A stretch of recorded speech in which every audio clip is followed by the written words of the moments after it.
What is going on? What is happening? How are you doing? We have an amazing guest here today. Someone who is just so strong.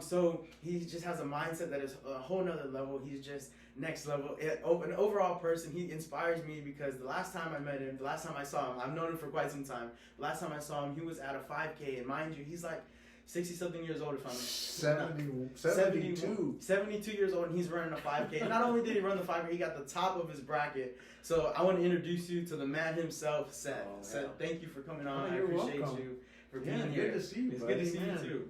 Yeah, you're family, man. You're like my primo. Yeah, we are. So this is my cousin. Yeah, Good definitely. to reconnect with family. Yeah. It's awesome to see that you're still working out, that you're still going after it, and that you're still living like a life that you want to live that makes you happy. Yeah. So I want to ask you, like, what is it that like gets you going? What is it that keeps you pushing whenever like it's like those days are hard, or it feels like maybe you just want to give up? Like, how is it that you just continue going? Coffee? Coffee? No, I'm just playing. I think I realize that I've been blessed in a lot of ways, and I count my blessings every day. Yeah. And I feel like I should enjoy and continue to produce. Yeah. Not just for me, but for my wife, who's a big part of my life, and our grandkids, and just friends and family. You know, just try to do the best I can, and just show people that you know, age is just a number. Yeah. And you know, if you continue to do the best you can, you know, you're going to get rewarded for that. Yeah. I definitely agree with that, because like I believe that like your body's a temple. It's like the only body you get. You have to take care of it, and you're like a living proof of that because you've taken care of your body, and you like and I've been blessed, you know, with good constitution and good parents, you know, that raised me right, and anyway, no, I've been very lucky. Yeah.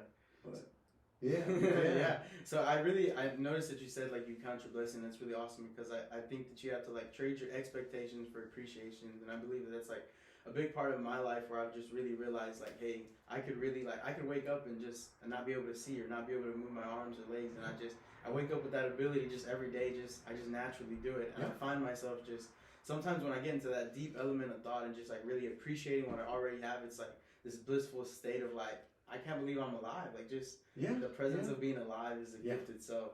It is, and just being able to share that joy with family and friends, and even with yourself, you know, because ultimately, you know, we are social beings, but I think we're also alone a lot of the time, you know, with our thoughts and with our life and with our expectations and our hopes and dreams, and so we have to kind of be true to ourselves as well, and that appreciation, that self-love is important.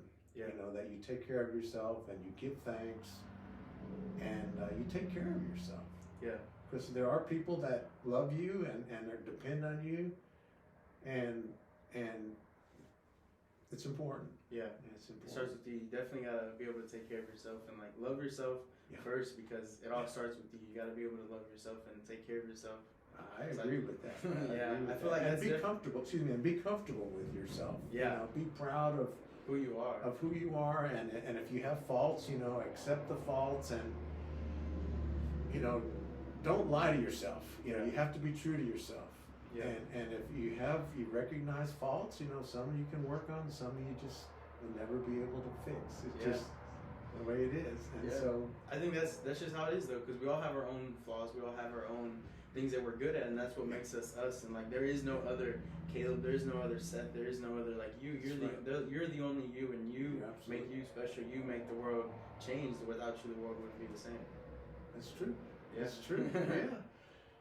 You had mentioned your wife, that you have a wife that's so amazing, and I wanted to talk about that a little bit, because you said you had been together for 28 years, and that's incredible alone, just 28 years, but you also have an incredible relationship with her. You guys are just staying active together. You guys have a relationship that just works out even though you are so differently. So I want to ask you, like, what have you found that's helped you, that's like just been in that relationship that's so amazing over the like past 28 years? I think the basis of a relationship is love and trust, and you know, support for each other and kind of like an unconditional love that you accept this person for who they are and realize that the two of you together, the sum of the two parts is actually much greater than either of you as individuals. Yeah. Not that you want to lose that individuality, because that's important. Yeah. That you have your own... Who you are as a person besides the relationship. Exactly. But if you can bring something to that relationship to enhance that other person or just help them along with stuff, and the sum of the parts is greater than the sum of the whole is greater than the sum of the parts. Yeah. And I just found that over the years, her love for for me and for her family and for just people that are just her friends is just amazing. The way she's able to give and give and give, and that's inspiring to me. It and of course I get some of that too. Yeah. But just the way her priorities are just amazing, and so she's able to like love unconditionally. Yeah, and just the way she's so generous with her time, with her spirit. Yeah. You know, none of her nieces or nephews or grandkids ever has an event that she won't try to make it. Yeah. You know, her time is everybody else's. It's not just her time. Yeah. She's very generous and very selfless. She's smart. She's hardworking. I mean, she's just got all these great qualities, and I just am very honored to be able to share my life with her. You know, she's pretty amazing.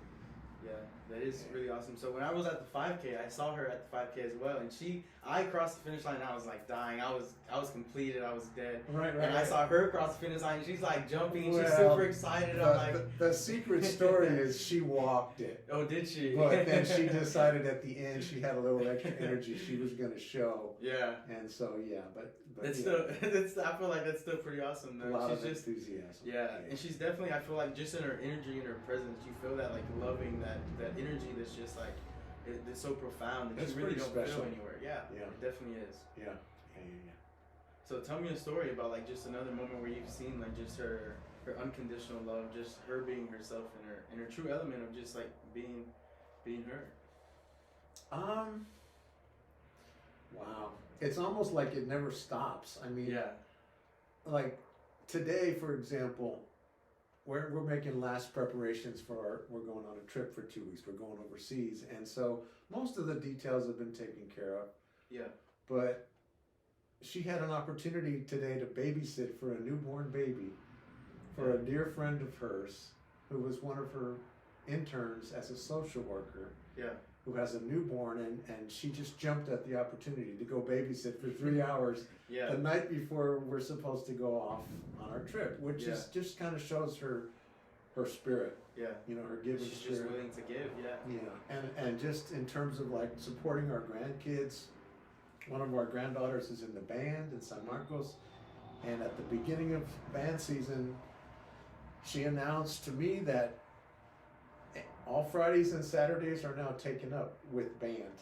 She says, I'm going to be involved with feeding the band, with supporting the band, with going to all their events, running the concession stand. She said, that's my priority. I want our granddaughter to just feel all that love and support. Yeah. I think that's definitely awesome as like y'all's part, because I feel like grandparents' love can go like so far. Like I still, like my grandparents aren't in my life anymore, but still the love that they shared with me and just like being there at events, like it's still I still feel it even though they're no longer here. I still feel that's like, amazing, because I didn't realize that would keep resonating even after they're gone. And I knew both your grandparents, and they were wonderful people. I mean, unbelievable, both of them. So you kind of have that also as a role model. Yeah. Not to mention in your DNA. Yeah. It's part of you. Yeah. You know, it's part of your physiology. Yeah. As well. So yeah, you could be very proud of that and try to, be like them. Yeah. Yeah. I definitely feel that. I can definitely resonate with that. Like just like I definitely feel like I take traits from like each of them that I really admire, and I just try to imply into my life. Yeah. Yeah. You'll do well if you do that. Absolutely. Yeah. And you say like Maria, your wife is just she's such a free spirit, and I've seen that in her. So it's not like I see, I visually see it. I feel it. I feel it in her energy. And like I know like personally from like studying like the psychology and like the spirit and everything, that in order for her to feel that free, she needs her rock, and you are her rock. So I want to ask. Yeah, I believe so. I believe so from like the stories I've heard and everything. I believe that you are her rock, and you provide for her. And I want to ask you, like, what have you found that's like been like the most effective? Because like I'm sure as being like the provider, the supporter, the protector, is you being like the masculine energy. How what have you found that works best for you to be able to contain like that masculine energy, that rock, that whenever like it feels like I don't know if I want to be the rock. Like is it okay to just let down? Because I feel like, especially with my generation, like we feel like we have to be like this macho man, like we can't just like we can't show no feelings, and we're just like straight go. And like me personally, I feel like in order to be like that rock, that true masculine man, like you have to be able to tap into your femininity just as much as you can tap into your masculinity. So I want to see like what have you found that's helped you, and like do you believe what is your take like on emotions as like being the rock and the masculinity? Yeah. Well, actually, what you're saying about your generation, I think that's been true for some time. Yeah.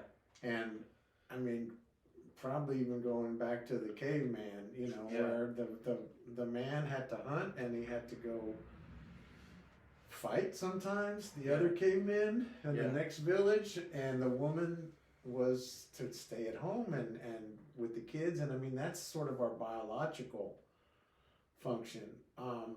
But at the same time, culturally, over the centuries and the millennia, men have had their role and women have had their role. And I think modern times have exposed that it is okay as a man to show emotion.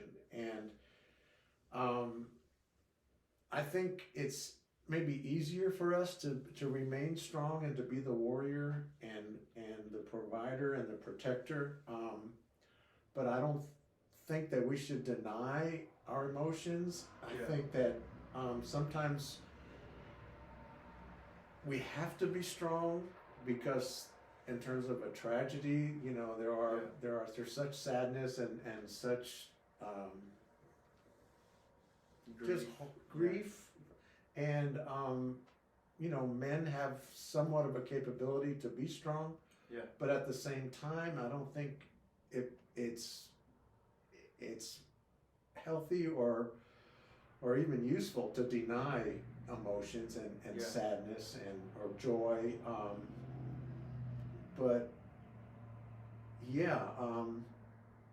I think men should be capable of crying, of embracing, of hugging each other, sharing their feelings. I definitely agree with that for sure. Yeah. I feel like that's definitely one of the reasons like I started the podcast, because like I found myself like in that exact situation, just like feeling like I could never cry, like I had to be like this strong guy, and like the only way to resemble that was like show no emotions. And then like I discovered like showing no emotions, just hiding them, is probably like one of the weakest things I could do, because like whenever I tap into my emotions, like it's hard, and there's definitely gonna be some tears, maybe like some anger, but like whenever you finish, whenever you figure out like what was happening, why you felt that way, you just feel so much more proud of yourself, like fulfilled within your own self, and you feel like you achieved something. And it's just like being able to embrace that emotion, I feel like has definitely made me like more confident in myself, and just like more, I feel like even stronger in my own self, because I'm like, it's okay to cry, it's okay to just like feel whatever I'm feeling, but I have to make it to like the priority to not stay there. Like I have to be able to, it's okay to feel what I'm feeling, but you have to continue carry on, you have to move on. No, that's true. And there are going to be men in your life that are going to be going through some sadness, and I think you have to be able to share that sadness with them and express to them that you've had some sadness, and it's okay to cry, and just it's okay to be strong. It's okay to be angry. But you don't want it to consume you. I mean, anybody who's competed in sports at any level, whatever the competition, you're competing with the opponent. Whether it's boxing or whether it's wrestling or whether it's basketball, tennis, fencing, whatever it might be, football, baseball.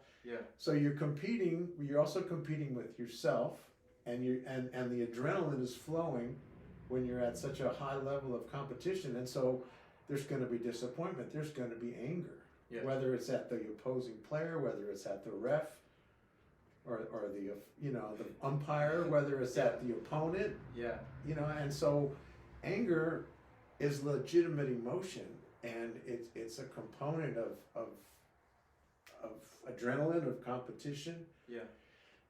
It's important to be able to get yourself riled up, but at the same time you have to realize when the anger is not productive. Yeah. And when it's consuming you, and you have to be able to achieve the ability to dissipate that anger. Yeah. And shake your opponent's hand or tell the umpire, hey, I'm sorry I blew up at you, but I was upset.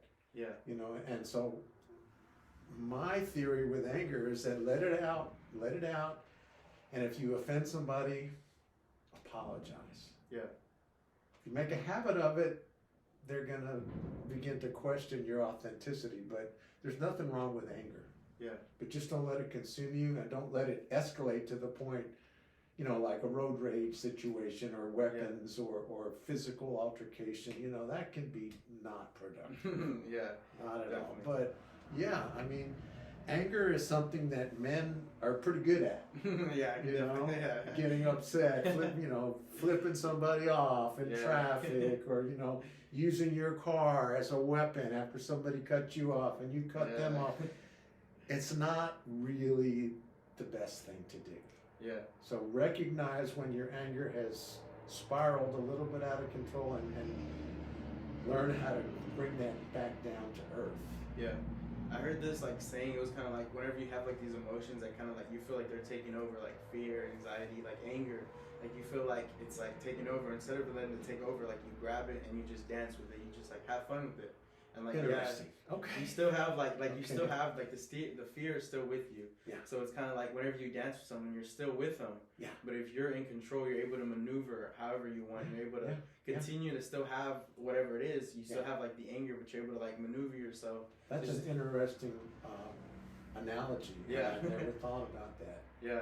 But in the same realm, adrenaline, your body produces it. It's one of the strongest drugs anywhere, and your body produces it. And of course, that's fear. That's fear or fight or flight. Yeah. Are you going to fight somebody? Are you going to run?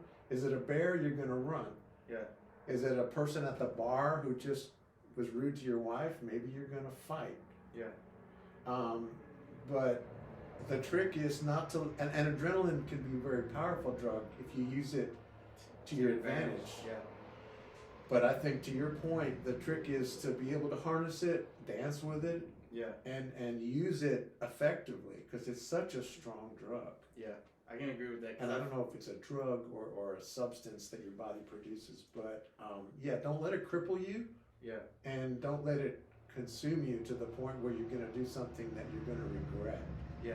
I can definitely, I feel you on that. Right. I've had these moments of adrenaline just going, and it's just so easy to just snap and be what was going on? What happened? It's just I know I've used it to my advantage, and I've also used it to my disadvantage, and it's just it's obviously way better when you use it to your advantage. But if you don't have that control, it's so easy to just be snap. I just let it go, and then you just find yourself in that position. You're I think I gotta apologize now. Yeah. Right. And I'm sure there's different techniques of how to recognize when it's getting out of control, or how to bring it back down. I think that dancing analogy was good. That breathing sometimes can be very helpful if you're able to breathe in a somewhat controlled manner. And I definitely find a lot of pleasure out of breath work. I found the not only the benefits, but how much it really relaxes you just to take some good breaths through your nose and exhale through your mouth. Through your nose. Yeah. Exhale through your nose as well. Yeah, I do. I do the inhale through the nose and exhale through my nose when I'm working out. Okay. That's great. I find it a lot more challenging than just normal breathing. But it is, but and if you're on a treadmill or if you're swimming, you're not going to be able to do that. Yeah. You can't breathe through your nose when you're in the pool. Yeah. But on the treadmill, you can almost do it. I think running, you almost have to get that air out. Yeah. Too quick. That carbon dioxide needs to come out. Yeah. So you've got to blow it out in your mouth. But breathing through your nose, using your belly rather than your chest. Expanding like your diaphragm. Very effective. Yeah. Very effective in terms of just relaxation and gathering your thoughts. Yeah. Have you ever heard of Wim Hof? No. No? He's this guy, focuses a lot on breath work, but he does ice baths. And he gets in have you heard of an ice bath? In Sweden. In Sweden, yeah.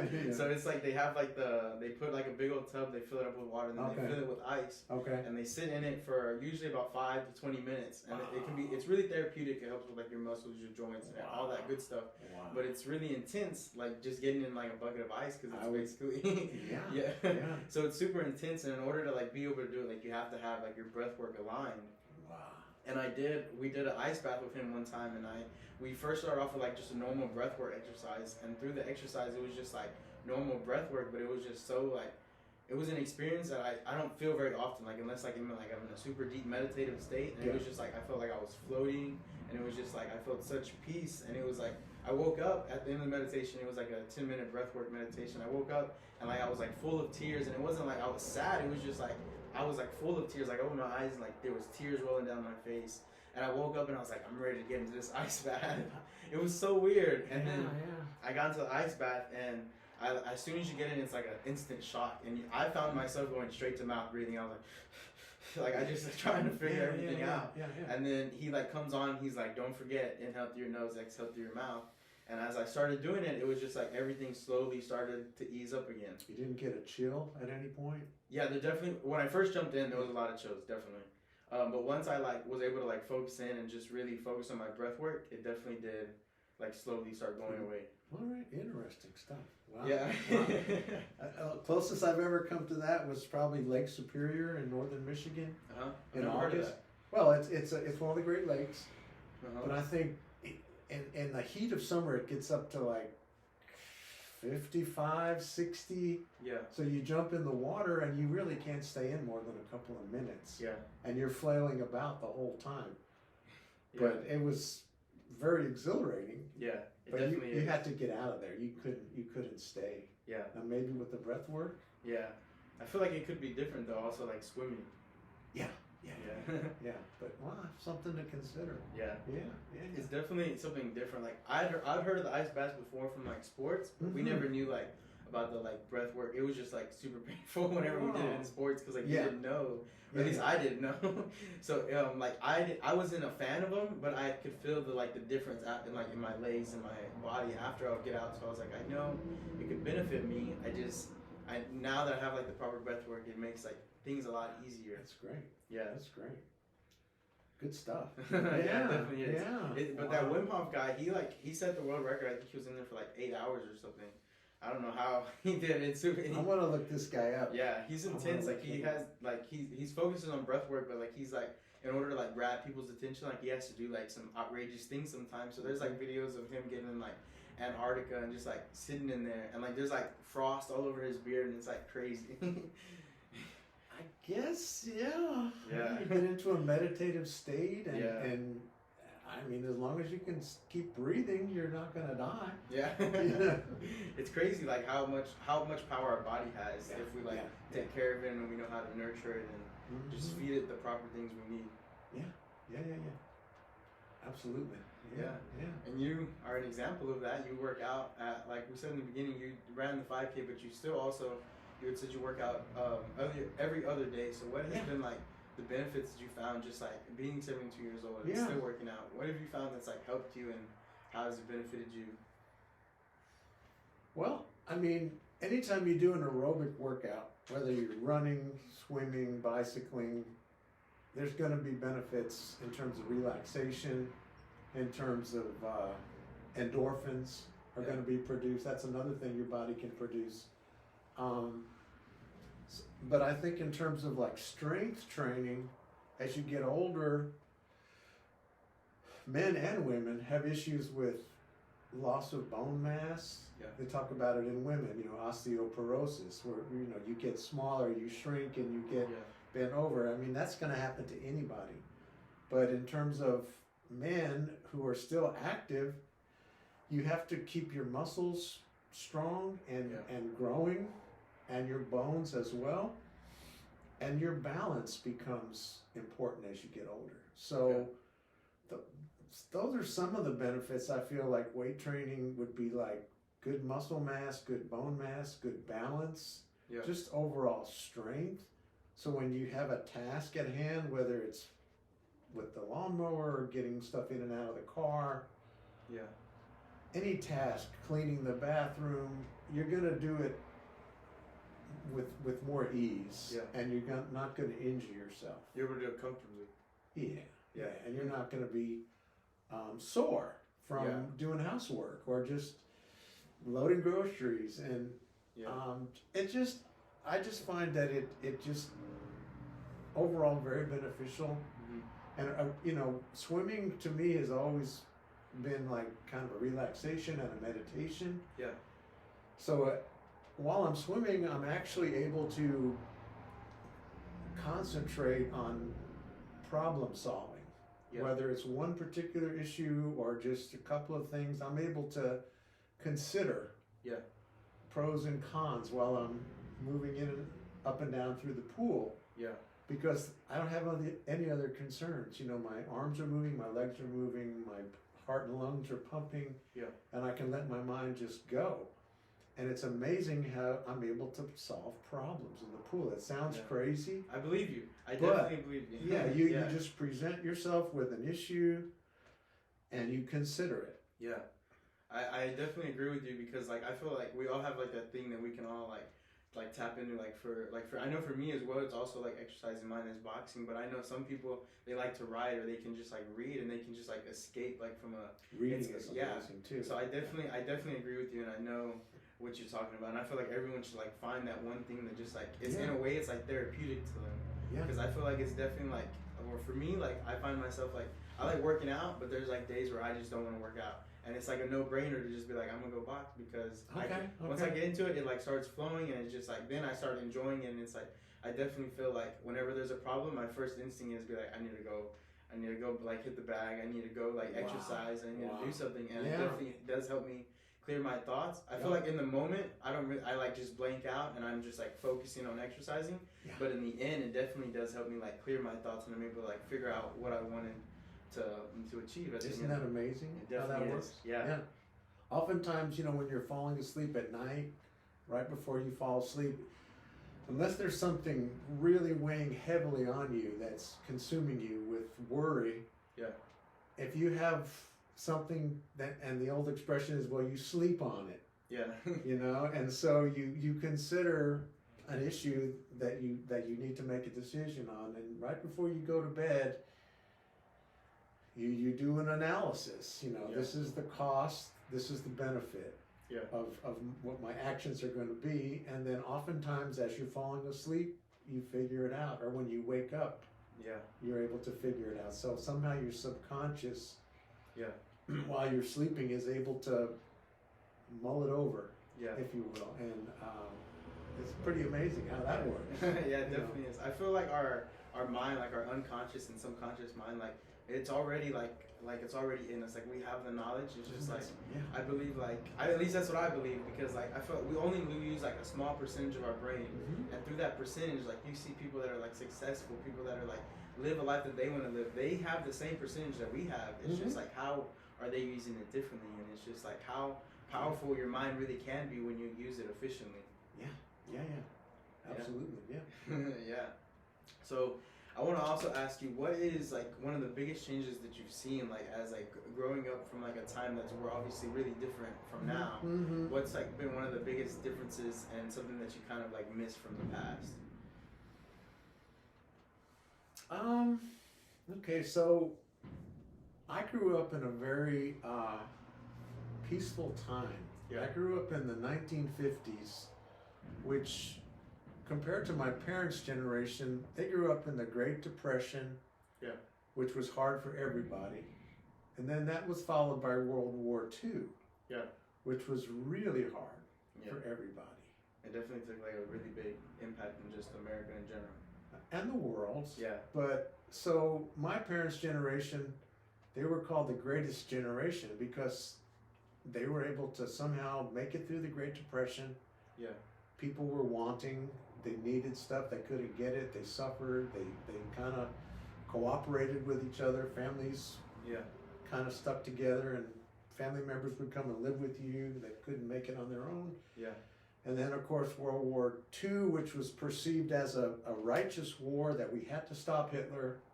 He was doing terrible things, and he had to be stopped. So people believed in that war. They sacrificed. They got through it. So when I was born, it was after the war. Things were looking pretty good. You know, the war was over. The Depression was over. Things were expanding. My childhood was very blissful, very peaceful. You know, I never wanted for a good food.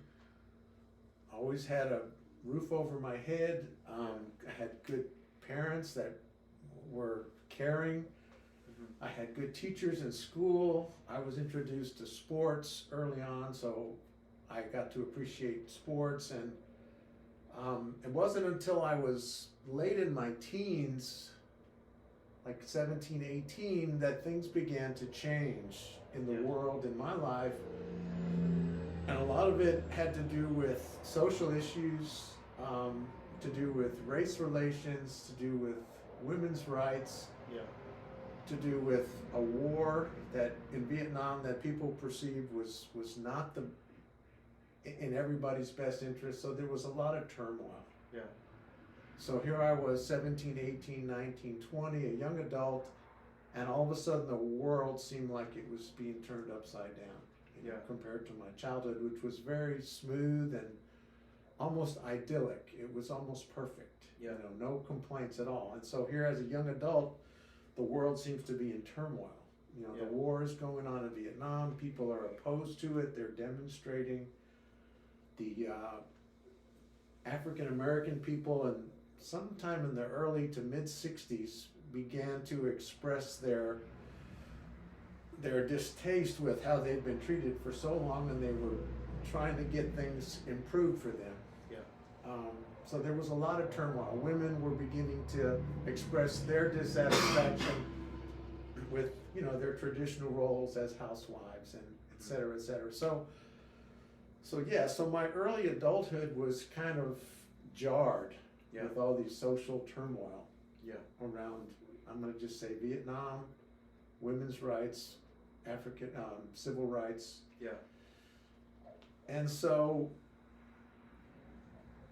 you know, I got through that, but it was tumultuous. And I think probably most of my 20s till I was almost 30 was kind of a lot of turmoil. And I think it was me questioning the values that were, you know, part of the past, and just a lot of unrest, if you will. So I don't know. So fast forwarding, maybe, I don't want to fast forward too much, but say to the recent 8 or 10 years, you know, politics are always going to be part of our lives, whether we vote or we don't vote, whether we believe in our system as a good system, our democracy, the way things are achieved in our culture. Politics is always going to be there, whether it's in the forefront or in the background. And so in the last 10 or 12 years, we've gone from electing a very kind, intelligent African-American president, which to me represented a lot of hopefulness. That maybe we can finally put a lot of this division behind us. This, you know, racial injustice and just favoritism, and you know, open up the country more to everybody. Whether it's immigrants, whether it's African Americans, women, give everybody an even playing field. So Obama to me represented that hope, and of course he got in twice. And I was thinking, wow, we are moving in the right direction. And then boom, you know, we ended up with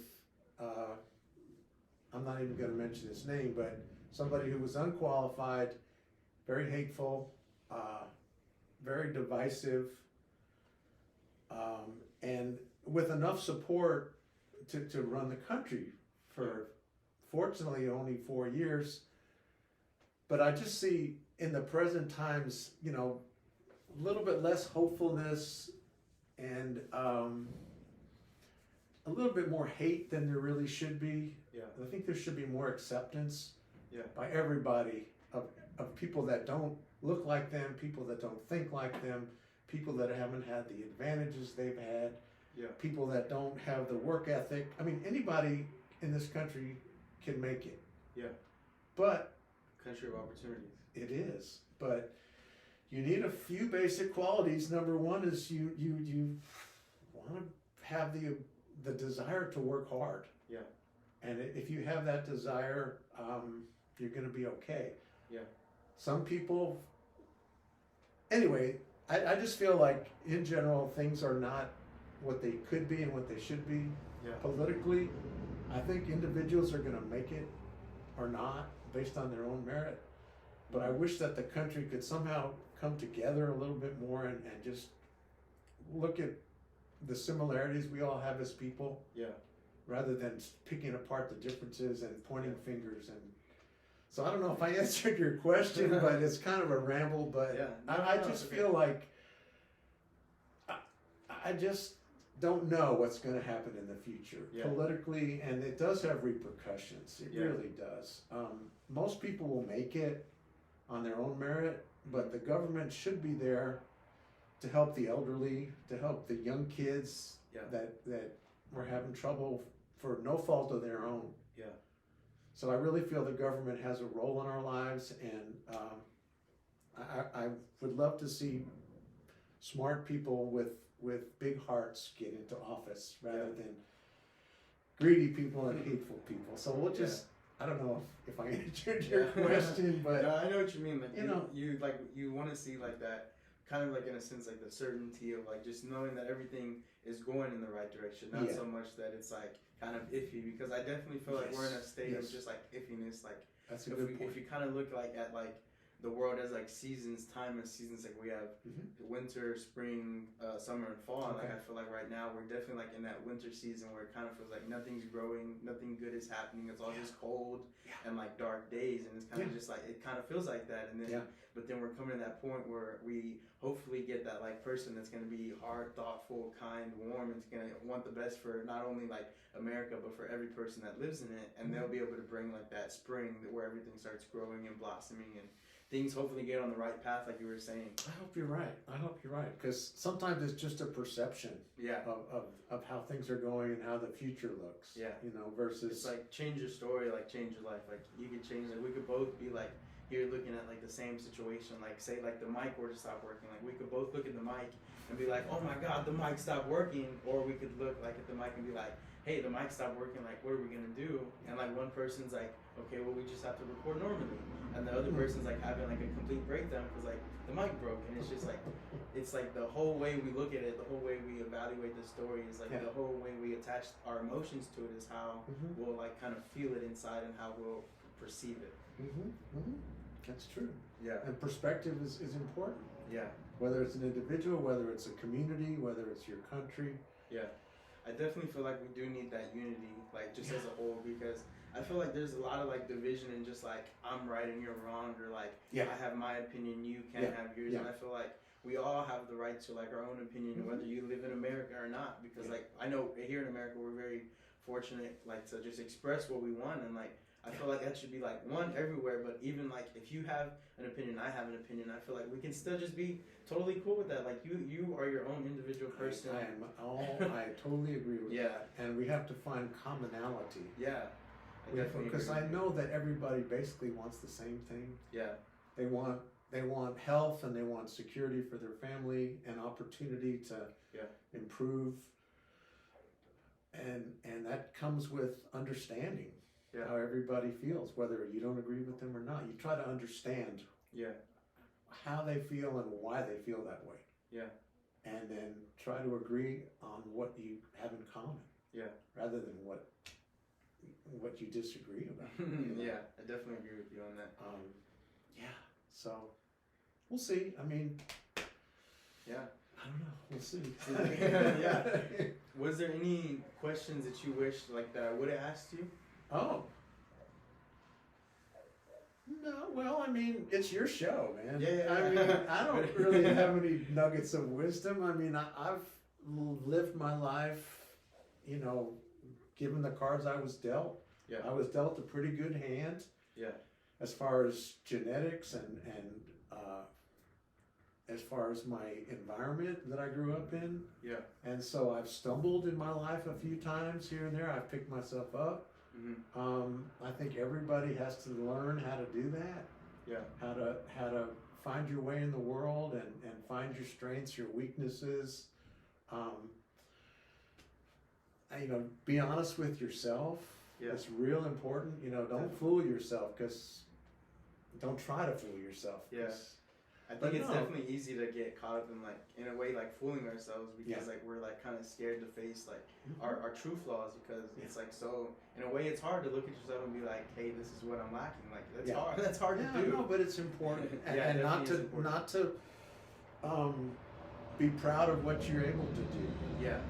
And just you had said a quote before we started recording by Dr. J, and you said that you have to be, what was it? How did the quote go? Well, Dr. J was a tremendous basketball player, and he had a tremendous success, but his approach to things were win without bragging, and lose without crying.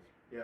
So, you know, you're the champions of the world, you just the highest of accolades, but don't go crazy, you know, bragging about it. Yeah. You know, just accept it, that you're the best, and be proud of it. Yeah. And then on the other end, if you lose, you know, you don't really need to cry about it. You can, nothing wrong with crying, but just the whole idea of trying to keep an even keel about things, and don't get too high, don't get too low.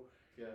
I definitely feel like that's essential, like not only for sports, but overall in the life aspect, to be able to stay that like mutual, even field of not having like getting too low. I mean, not getting too high or getting too low. And if you can do that, that's great. There's always going to be times where you're going to be dragged down by some sadness or horrible situation, and there's going to be joyous times where you're going to see like a newborn baby, or you're just going to see kids playing together and just having the best time, or you're going to see old folks talking about the good old days, and you're just going to say, wow, you know, that's really cool. I definitely feel that is really cool. Like I had the opportunity to like hear like a group of people, like they were older people, and they were actually like my aunts, my great aunts, and they were talking. It was like an unfortunate time, but they were able to bring like joy and pleasure to like the time that was unfortunate. It was like when my grandma was passing away. It was like 12 o'clock, 1 o'clock in the morning, and they were like all sitting at the table, and they were just like talking about like all these memories of like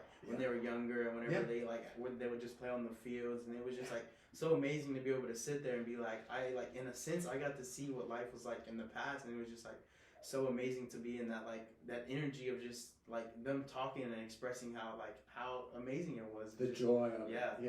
Yeah. So I mean, you cannot control your emotions. Yeah. And you cannot control your life, what's going to happen. But, you know, just the approach of just trying to be grounded and just kind of like a boxer, you know, you're just kind of, you might need to absorb some blows, and you just want to be able to stay on your feet, you know, and you're gonna give a few good blows, and you know, it's just a matter of balance. You know, keeping it all in balance. Yeah, in perspective. I mean, I definitely agree with that. I don't know. What are you gonna do? So I do have a couple questions before we finish off. Sure. Can I get a drink? Yeah, go for it. Okay. I'll grab a drink as well. Your mouth definitely gets parched. I don't know about you, but my mouth definitely gets parched like when I'm talking. If I go for too long without drinking water, I feel like my throat definitely does like start getting an itch. I don't know if that's because I'm not used to talking. It's true. No. You need to stay hydrated. Yeah. Our bodies are what, 90% water? Yeah. Hydration is definitely key. I feel like that's one of the things that I found myself like just not drinking enough water. But now that I drink like a water, I still don't drink like I feel like enough where I need to. But I'm drinking a lot more than I used to before. But I find myself like going to the restroom like at least 2 times an hour. That's a good thing. It is a good thing. You need to take a break. Yeah. You want to take a restroom break before we wind it up? Yeah. I mean, I'm good. I'm okay. No, I'm okay too. Okay. No, but I appreciate that for The courtesy. Yeah.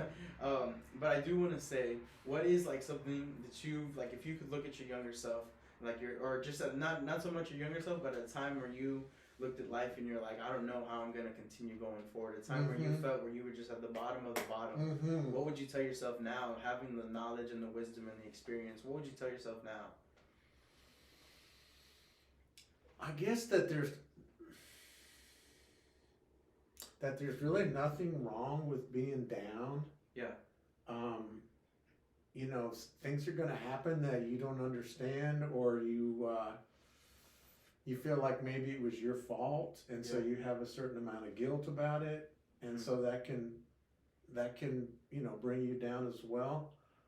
I guess, you know, what I know now would be like, okay, you're down,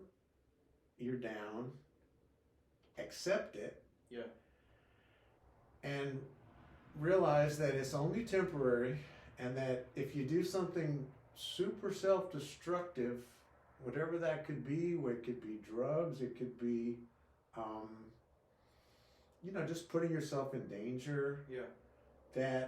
That's really not the solution. And I mean, because it's only temporary, whatever your situation is, where you just feel like the world is just collapsing around you, or it's your fault, or why didn't I do this? Why didn't I do that?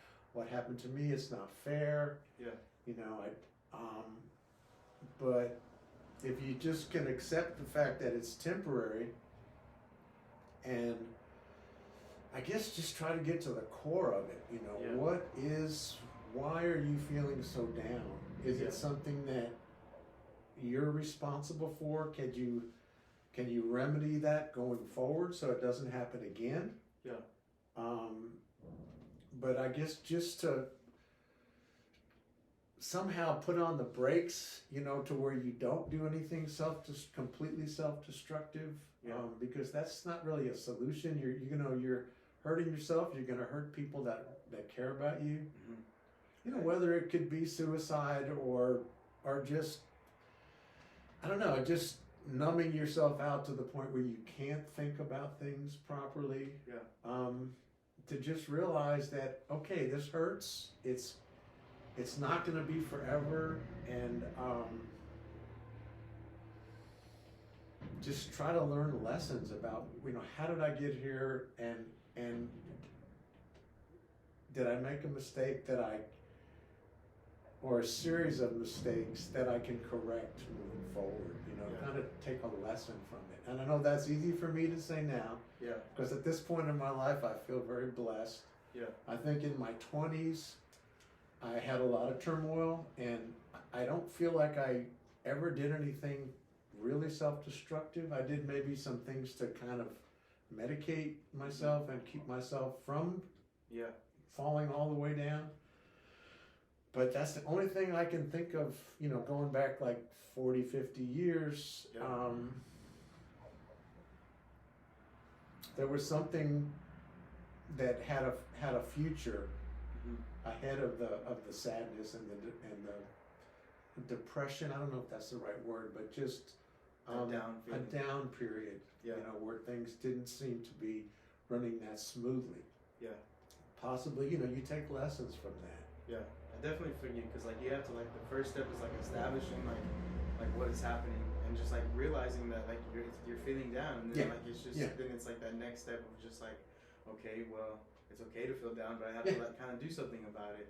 And then it's like it's like where you said like it's not like that you didn't learn something or that you're going through. Like you take that like so-called like an L, that loss, you take that failure and you like learn from it. It's no longer like a loss, it's a lesson.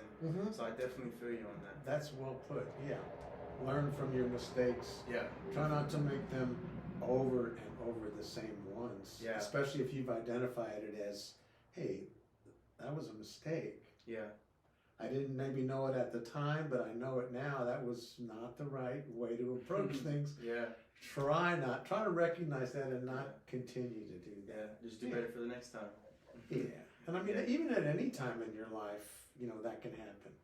Somebody cut you off in traffic. Well, wow, that's tough. That's upsetting. Yeah, it definitely is. Especially if you almost could have hurt yourself or hurt somebody else, even worse. But you have to kind of learn how to let that go. Yeah. It's sometimes a challenge even at my age. Yeah. You know. It's an ongoing process that you're constantly learning. Yeah, I would agree with that. And I think when you stop, you know, it's okay because, you know, sometimes you just don't have the energy to keep reinventing yourself or reanalyzing your behavior. Sometimes you gotta have like that recovery period of just like, it's okay to just stay here for a little bit and figure out like what's happening. Yeah. I feel that. So I would have to say, what is a question that you have to ask me if you have any? Or is there anything that you would like to just say, comment on? Any questions? Well, okay, so to me, at your age, you have a whole lot of life ahead of you. Mm-hmm. And quite a bit of life behind you. You know, you're an adult. You're a young adult. So I guess my question would be,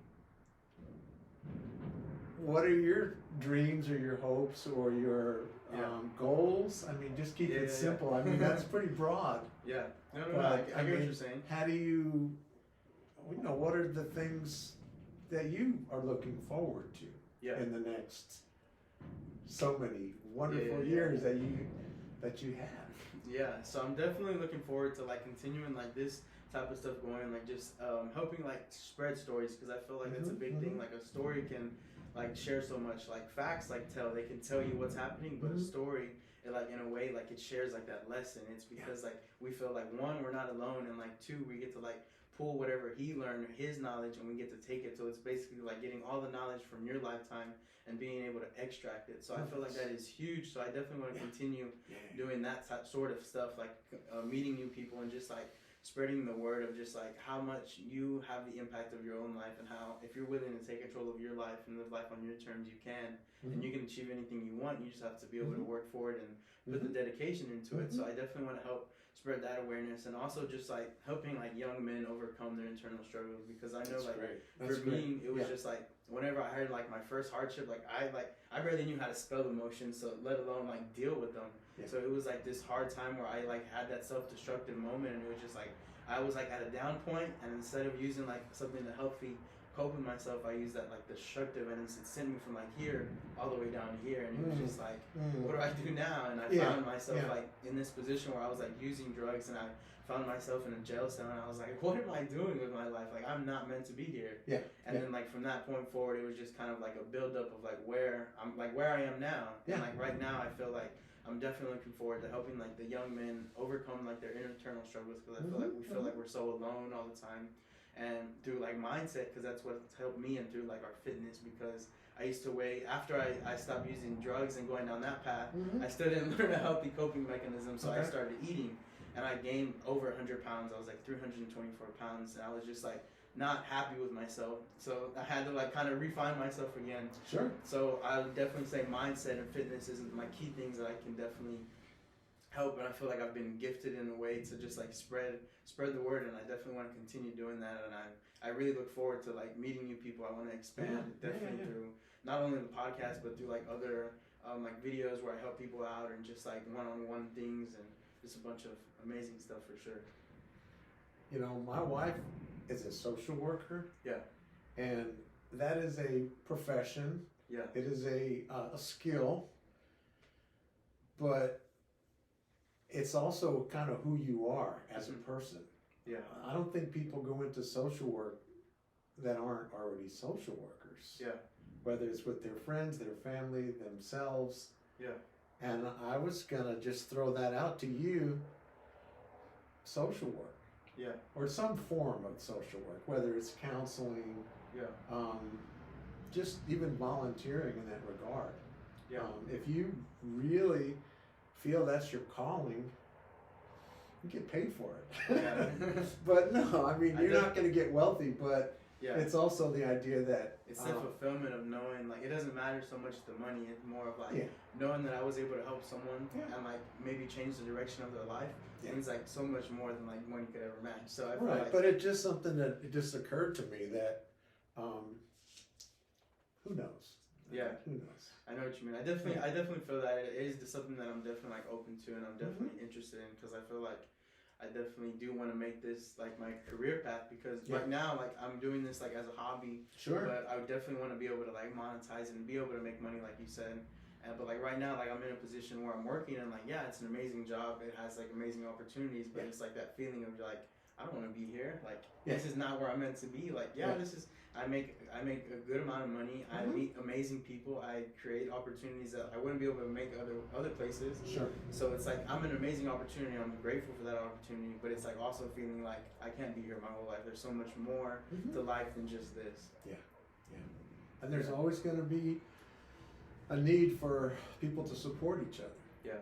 Whether it's in the church or whether it's within your family or. There's always a need for that, and it's important. Yeah. Definitely agree with you. Yeah. And would you have any other questions?